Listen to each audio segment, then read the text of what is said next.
हाँ जी, 11th class English and Hindi medium, आप सभी का जेडी की डिजिटल क्लासेस में बहुत बहुत स्वागत है। हम पढ़ रहे थे डिटरमिनर्स। तो डिटरमिनर्स में नेक्स्ट जो दा का यूज़ है वो देखिए, बिफोर एडजेक्टिव और एडवर्ब, यानी विशेषण और क्रिया विशेषण से पहले। इन द कंपैरेटिव, कंपैरेटिव का मतलब होता है तुलनात्मक रूप से, और डिग्री, तुलनात्मक डिग्री का मतलब ER लगा होना या फिर मोर का यूज होना। टू इंडिकेट, क्या बताने के लिए, प्रोपोर्शनेट, अनुपातिक, उसके समान या उसके अपोजिट प्रभाव को। यानी उन क्रिया विशेषण और एडवर्ब से पहले भी दा का प्रयोग हम कर सकते हैं। किस वे में? तुलनात्मक डिग्री के लिए, यानी ER और मोर के लिए कर सकते हैं, ये बताने के लिए उनके अनुपातिक समानुपात में या बिल्कुल एक जैसे या फिर उसके अपोजिट प्रभाव को। तीन तरह के प्रभाव, एक अनुपातिक प्रभाव, समान प्रभाव या उसके विपरीत प्रभाव को दर्शाने के लिए हम कंपैरेटिव डिग्री में द का प्रयोग कर सकते हैं। जैसे उदाहरण के तौर पर द हायर, यहाँ पर अंडरलाइन कर लीजिए, द हायर यू वो, जितना तुम ऊंचा जाओगे, द कूलर इट बिकम्स, उतना ही ठंडा होगा। द सूनर यू डू, जितना जल्दी आप करोगे, द बेटर इट इज, उतना ही अच्छा होगा। द मोर दे गेट, जितना वो प्राप्त करेंगे उतना ही वो चाहेंगे। तो यहाँ पर जो दा का प्रयोग हो रहा है पहले वाले में, इधर कॉमा से पहले वाले वाक्य में, उसमें द हायर ये कंपैरेटिव डिग्री है, हायर, सूनर और मोर ये कंपैरेटिव डिग्री है, उनसे पहले दा का प्रयोग हो रहा है। और दा का प्रयोग हो रहा है दूसरे में, ये भी सब कंपैरेटिव डिग्री है और दा का प्रयोग हो रहा है। तो इस प्रकार से सिमिलर, अपोजिट और प्रोपोर्शनेट, अनुपातिक प्रभाव को दर्शाने के लिए हम इस प्रकार के वाक्यों में मेन है सेंटेंस, कि कैसा सेंटेंस है। ठीक है। फिर दूसरा आता है before material and abstract noun. किससे पहले? कि मटेरियल और एब्स्ट्रैक्ट नाउन से पहले भी हम इसका प्रयोग कर सकते हैं। मटेरियल का मतलब होता है जैसे कोई खाने पीने की वस्तु या फिर कोई मेटल या फिर कोई पदार्थ जो अनकाउंटेबल है, और एब्स्ट्रैक्ट यानी भाववाचक संज्ञा। ये दोनों पार्ट, मटेरियल और एब्स्ट्रैक्ट, दोनों ही अनकाउंटेबल नाउन में आते हैं। ध्यान रखना, अगणनीय संज्ञा के भाग हैं मटेरियल और एब्स्ट्रैक्ट, उनसे पहले भी यूज कर लेते हैं। कब? जब वो आइडेंटिफाइड हो या डेफिनेट हो, या निश्चित हो या आइडेंटिफाइड हो। दूसरे अर्थों में किसी को ठीक से समझाने के लिए, किसी चीज़ को ज़्यादा ध्यान आकर्षित करने के लिए। जैसे the gold of your ring, कि जो तुम्हारे रिंग का गोल्ड है, इज़ प्योर, वो प्योर है। The water is dirty, don't drink it, कि पानी जो है इसको, ये गंदा है, इसे मत पियो। यानी द वाटर मतलब कोई जो वो पानी पीने वाला है उसको पीने से अपन मना कर रहे हैं। तो किसी खास जग, ग्लास, कंटेनर में रखे पानी के बारे में बात है, तो उस विशेष जल को मत पियो जो गंदा है, ठीक है, उसे नहीं पीना है। इस प्रकार से हम जिस चीज़ को आइडेंटिफाइड कर देते हैं। यहाँ पर ये नाउन क्या है? ये मटेरियल है, ये भी मटेरियल है। तो उन प्रकार के, इस प्रकार के सेंटेंस, इस प्रकार के नाउन से पहले दा का यूज हो सकता है जब इसको आप इसके किसी विशेष बारे में इसको डिग्निफाइड कर, इसको आइडेंटिफाइड कर रहे हो, मॉडिफाइड कर रहे हो या क्वालिफाइड कर रहे हो किसी विशेषता या आर्टिब्यूट के साथ, तो आप इसको दा का यूज कर सकते हैं।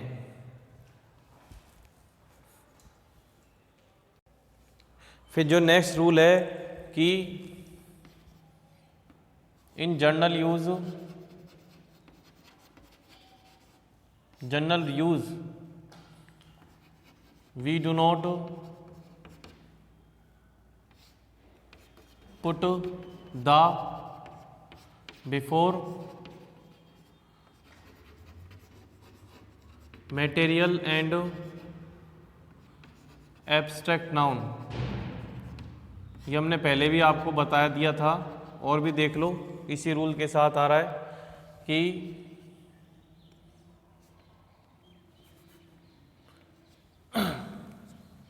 gold is used in many types of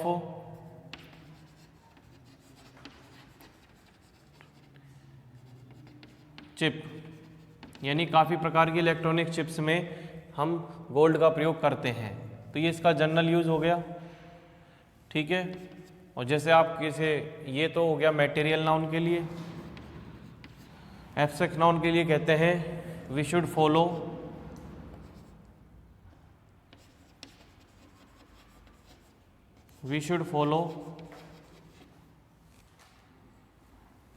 honesty and hard work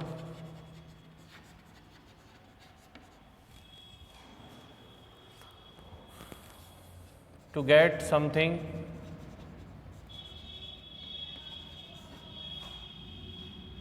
true। तो यहाँ पर ऑनेस्टी हार्डवर्क जो है वो एब्स्ट्रैक्ट नाउन है, ठीक है। तो इनसे पहले हम जनरल यूज में हम दा का यूज बिल्कुल भी नहीं करते हैं।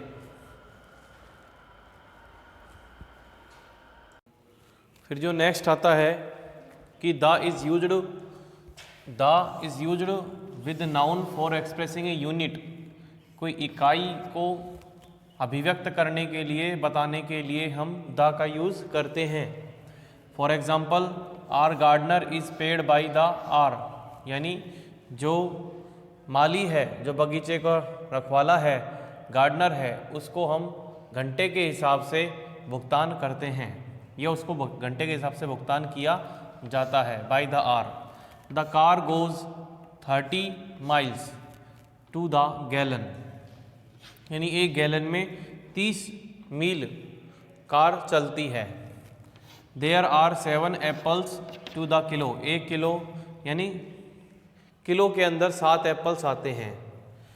उसके बाद तो यहाँ पर ये जो the hour, the gallon, the kilo, ये यूनिट से पहले द का यूज़ हो रहा है, ठीक है। इस प्रकार के सेंटेंस में ध्यान रखना, सेंटेंस को जब तक आप समझेंगे नहीं, आपको ए एंड द का यूज नहीं समझ में आएगा। द, फिर नेक्स्ट है कि the is used before adjective as abstract in singular, जैसे द आर्ट ऑफ लिविंग, जीने की कला, the beauty of the hills, पहाड़ियों की सुंदरता, the strain of heavy work load, काम, भारी काम का सिर दर्द, the beauty, the honesty of these children, इन बच्चों की ईमानदारी, the truth of your statement, आपके कथन का सत्य।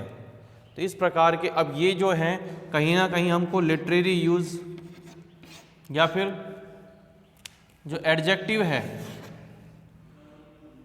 ये सब एडजेक्टिव है और वो भी एब्स्ट्रैक्ट फॉर्म में, सिंगुलर, इनके आगे सिंगुलर फॉर्म ही आएगी, सिंगुलर वर्ब भी यूज़ होगी, ध्यान रखना। तो यहाँ पर एज एडजेक्टिव को एब्स्ट्रैक्ट यानी भाववाचक संज्ञा में यूज़ किया जा रहा है इन सिंगुलर नाउन में, तो हम दा का यूज़ कर सकते हैं। फिर देखिए जो नेक्स्ट रूल है, the is used in some phrase like, phrases का मतलब the group of words which has the group of words which have no certain mean, जिनका कोई, ये क्या है कि कुछ शब्दों का समूह होते हैं जिनका कोई खास अर्थ नहीं होता, उनको फ्रेज कहते हैं। जैसे in the morning, in the evening, in the afternoon, in the night, यहाँ पर दा का मतलब दिस और डैट से है, ठीक है। कोई तो उन यहाँ पर जो मॉर्निंग, इवनिंग, आफ्टरनून वो आइडेंटिफाइड है, इसलिए दा का यूज़ हो रहा है। फिर है बिफोर नाउन, कि उन संज्ञाओं से पहले जो इंडिकेट यानी जो बताती हैं, ये 2 बार यूज़ हो गया, दैट इंडिकेट्स एन इंस्टीट्यूट और ग्रुप, किसी संस्था या समूह के बारे में, जैसे the press, the church, the judiciary, the public form, the army, the navy. इनसे पहले ये एक इंस्टीट्यूट है, ग्रुप है, उन जो कि जिनका कोई ख़ास नाम तो ज़रूर होता है, मगर ऐसे ग्रुप्स जो कि कह सकते हैं कि इन जैसे आर्मी है, चाहे किसी भी देश की आर्मी हो, चाहे नेवी है, द चर्च है, ये पहले से ही आइडेंटिफाइड मॉडिफाइड है ये ग्रुप्स, इसलिए इनसे पहले हम द का यूज़ करते हैं। फिर देखिए बिफोर म्यूजिकल इंस्ट्रूमेंट, इंस्ट्रूमेंट से पहले the piano, the tabla, the drum, the flute. ठीक है, तो इनसे पहले हमको म्यूजिकल इंस्ट्रूमेंट से पहले द का यूज़ करना है। और इन्वेंटेड थिंग्स, जो वस्तुएं आविष्कार की गई हैं जो साइंस से रिलेटेड है, उनसे पहले भी द का यूज़ होगा। The TV, the table, the mobile. ठीक है, लेकिन थोड़ा सा चेंज है, इसको समझेंगे। जनरल यूज़ में द का यूज़ होता है। General use, in general use, जैसे for example all broadcast programme या और broadcasting programme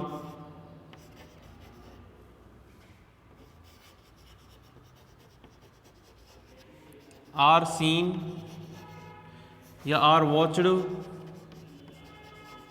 on the TV. ये इसका जनरल यूज हो गया।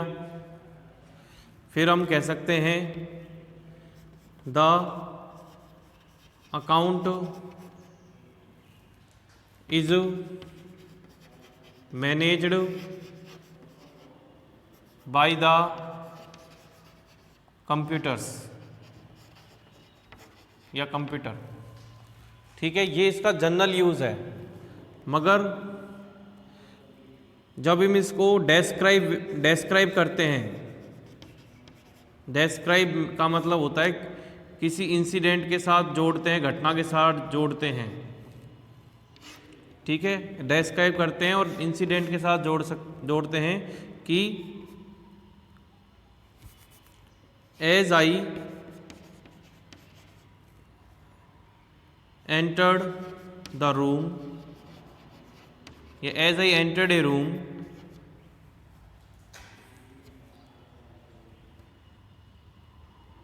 आई सा ए कंप्यूटर। मैंने एक कंप्यूटर देखा। अब यहाँ पे जो है, यहाँ पर एक वस्तु तो है, लेकिन उसने एक कंप्यूटर देखा, क्योंकि एक कोई घटना या उसको डिस्क्राइब कर रहा है, किसी घटना को, किसी इंसिडेंट को डिस्क्राइब करते हैं, तब यदि कोई ऐसी चीज़ आ जाए तो हम उसको, वो जनरल यूज़ नहीं है, वो इसका स्पेसिफिक यूज़ है, उसको बताने के लिए, अपने उस बात को समझाने के लिए, किसी घटना को या अपने किसी भी इवेंट को बताने के लिए, तो उसमें हम एक कंप्यूटर यानी AN का यूज़ कर सकते हैं। बट इन जनरल यूज़ हम जैसे सभी जो ब्रॉडकास्टिंग प्रोग्राम्स हैं वो are watched on TV, TV पर देखे जाते हैं, on the TV. The account is managed by the computer, computer के द्वारा सारे अकाउंट, जो भी अकाउंट है उसको मैनेज किया जाता है। तो इस प्रकार से ये द का यूज़ है। द का यूज़ यहाँ पर फिनिश होता है। नेक्स्ट बढ़ते हैं हम। जो नेक्स्ट है डेमोन्स्ट्रेटिव डिटर्मिनर्स, इसमें हम दिस और डैट का, दीज और दोज का, ये चार यूज़ देखते हैं, चार प्रयोग इनका। अब इनके साथ नाउन का यूज़ होगा, तभी ये डिटर्मिनर्स हैं, इसलिए ये एडजेक्टिव भी हैं और डिटर्मिनर भी है। तो ये इनका आर्टिब्यूट यूज़ है, ध्यान रखना। आर्टिब्यूटिवली यूज़ हो रहा है इनका, ध्यान रखना। यानी किसी के साथ अटैच होकर यह विशेषता बताते हैं, कब? नाउन के साथ। तो यहाँ पर दिस और डैट का प्लस नाउन के साथ होगा। जैसे this person is my father, ठीक है, that person was not honest. तो ध्यान दीजिएगा, दिस और दीज यहां से ये इनका प्रेजेंट यूज है। दिस और दीज का यूज कैसे करते हैं? प्रेजेंट में, प्रेजेंट टेंस में, और डेट और दोज का यूज होता है पास्ट टेंस में। दूसरी बात कि दिस और दीज का यूज होता है पास के मतलब निकट के अर्थ में, यानी निकट के अर्थ में। कोई चीज़ पास में है तो दिस और दीज का यूज होगा। उसी तरह कोई चीज़ दूर है तो दोज का यूज होगा दूर के अर्थ में।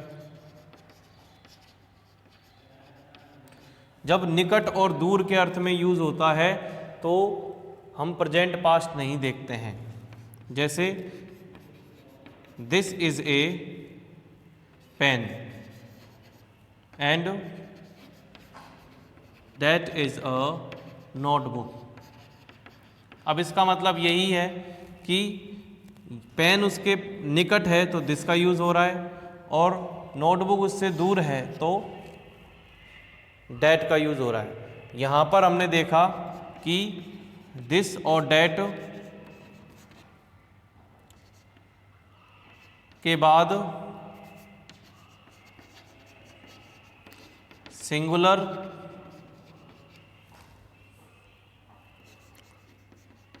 ऑक्सिलरी यानी हेल्पिंग वर्ब यूज होती है।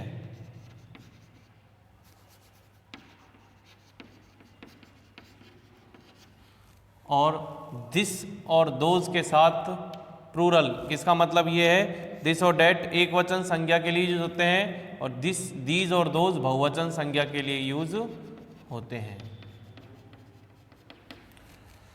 इस बात को आपको ध्यान रखना है। तो 3 यूज समझाए हैं कि दिस और डैट, दीज और दोज, ये दोनों प्रेजेंट टेंस में यूज होते हैं, डैट और दोज पास्ट टेंस में। पहली बात तो ये। फिर नेक्स्ट जो होता है कि दिस और डैट एक वचन के लिए यूज होते हैं, दीज और दोज बहुवचन के लिए यूज होते हैं। फिर तीसरा हमने समझाया कि दिस एक वचन संज्ञा के साथ निकट वस्तु के लिए उपयोग होता है, डैट एक वचन संज्ञा के साथ दूर की वस्तु के लिए उपयोग होता है। उसी के साथ दीज बहुवचन संज्ञा के साथ निकट वस्तु के लिए उपयोग होता है, और दोज भी बहुवचन संज्ञा के साथ दूर के साथ, ये निकट यानी यह और वह, ये और वो, ठीक है। मगर यहां पर ये देखिए, यहां पर ये डिटरमिनर नहीं है, यहां पर ये प्रोनाउन है, ठीक है। तो यहां पर ये प्रोनाउन है, इनके साथ वर्ब यूज हो रही है। अब आपसे डिटरमिनर में कैसे क्वेश्चन किया जा सकता है? Blank persons are my friend. यहां पर आपको दिस और दीज का यूज करना है। तो यहां पर आप यूज करेंगे, बहुवचन संज्ञा है दीज, ठीक है। फिर पर्सन इज माई फ्रेंड, एक वचन संज्ञा है तो दिस का यूज करें। और यदि यहाँ पे वर आ जाता है, यहाँ पर वाज आ जाता है, तो आप डेट का यूज करें, यहाँ पर दोज का यूज करें। बस यही इसका उपयोग है। Thank you.